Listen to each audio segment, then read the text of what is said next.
you mentioned audience. Can you give me a little description of the persona? Who are you targeting in a way? Yeah.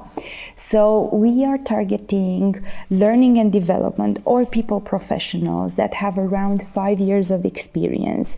And so far they usually work in, companies with less than 1,500 employees because they have more autonomy in what practices they can employ. From all over the world that have, I said this once to one of my advisors, and she was so excited to hear that. They have an itch. Mm-hmm. They have an itch to do things differently.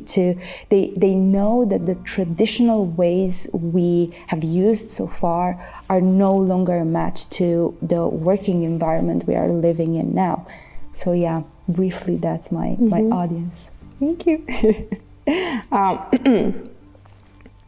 So Offbeat's goal is to support L&D professionals accelerate their career growth through practice and knowledge sharing.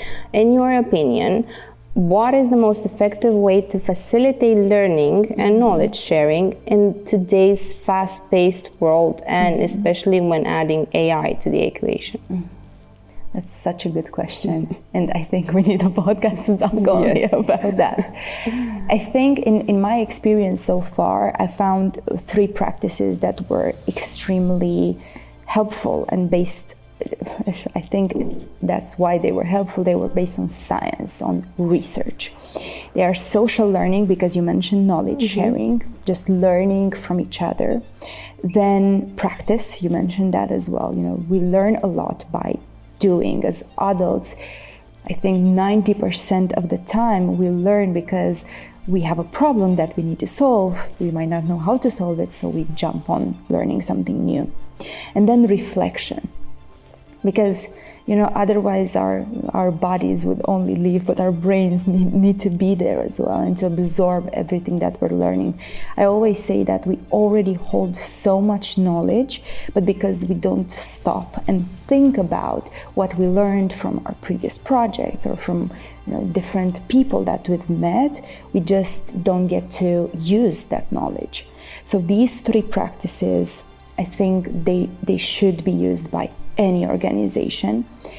And I think what's important though is that organizations need to be able to facilitate that psychological safety as well, because if you don't feel safe in an environment, it's less likely that you will experiment, that you will share what you're learning with others, because you might be afraid of being judged, you might be afraid of being punished for a mistake you've done.